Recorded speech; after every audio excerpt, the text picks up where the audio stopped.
કૃષ્ણનું વાલું થવું હોય તો કોઈ પ્રત્યે હમદર્દી વાપરો, બસ એટલું જ છે. કોઈ પ્રત્યે રોષ ન કરો,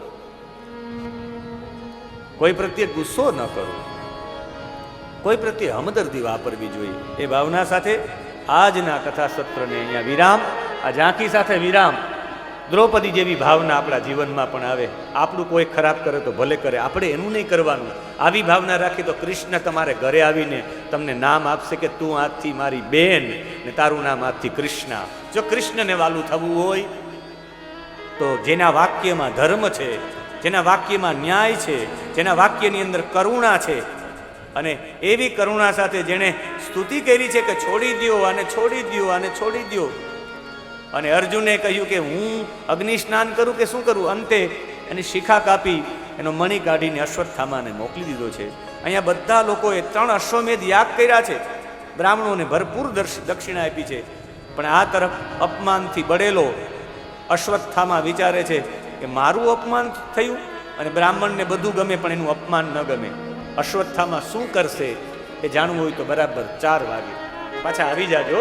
આજે 9 વાગે કોઈ હાજર નહોતા. એમ કે 9:15 કરી નાખું 9:15, કારણ કે હું તો 9:05 હશે હું હાજર જ થઈ જાય. એટલે મને હું સમય સૂચકતાને ખૂબ માનું છું. આજે એવું નહોતું કે મારે ગાડી, પણ આજ મારે ચાલીને જ આવવું હતું. એવું કંઈ ગાડીમાં ન બેસવું નહીં. હું પોતે મને એમ થાય થોડોક પરિશ્રમ કરું હું, એટલે હું પોતે સ્વયં આજે હું ચાલીને આવ્યું. કીધું પગ મોકળા થાય, ગાડી હતી તો એનો લીધી અમે, કારણ કે 40 મિનિટ સુધી તો 40 મિનિટ સુધી દરેક લોકોએ ચાલવું જોઈએ. 40 વર્ષની ઉંમરની આસપાસ પહોંચે ને 40 મિનિટ ન ચાલીએ તો પછી ક્યાંય ન ચાલીએ. એટલે 40 મિનિટ ચલાય, રોજ બેસવાનું થાય.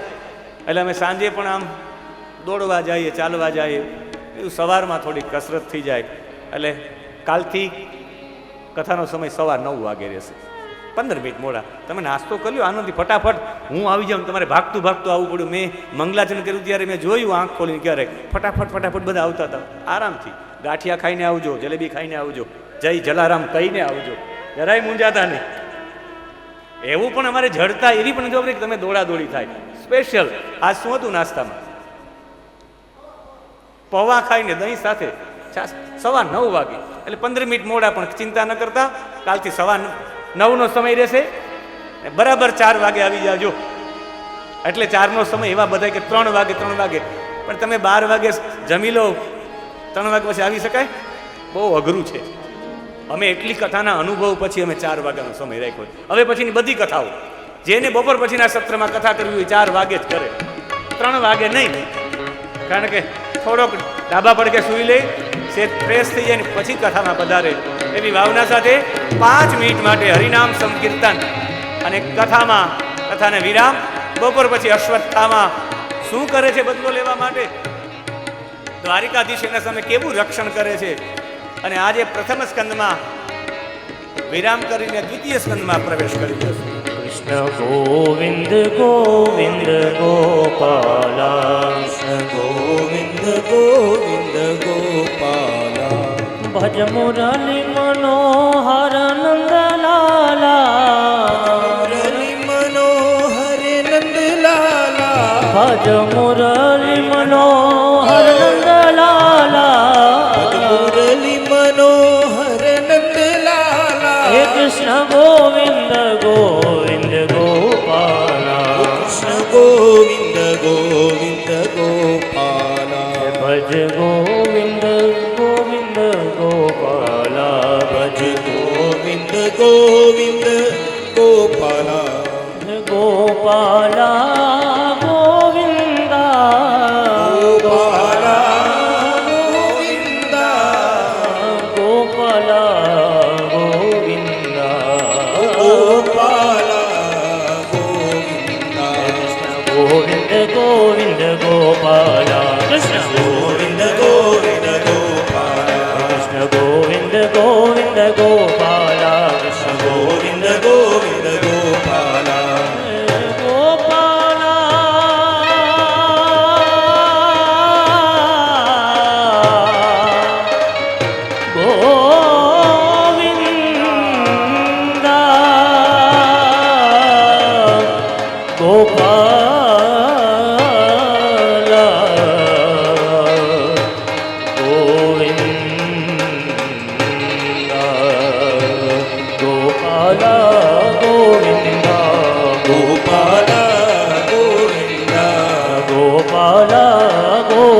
કૃષ્ણમ વંદે જગદગુરુ. હું નિવેદન કરું છું.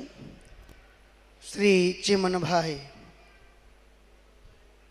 પ્રભુદાસભાઈ કાનાબાર મંચ ઉપર આવશે. શ્રી ચિમનભાઈ પ્રભુદાસભાઈ કાનાબાર ઉના મંચ ઉપર આવશે. પરમ પૂજ્ય વક્તા ડૉક્ટર મહાદેવ પ્રસાદ મહેતાજીને શાલ ઓઢાડી અને સન્માન કરશે. ત્યારબાદ તારાબેન, મહેશભાઈ, પ્રકાશભાઈ અને નિપુલભાઈ ત્રણેય ભાઈઓનું પણ સન્માન કરશે. હું નિવેદન કરું છું. તારાબેન, મહેશભાઈ, પ્રકાશભાઈ અને નિપુલભાઈ ત્રણેય ભાઈઓ મંચ ઉપર પધારશે એવી વિનંતી.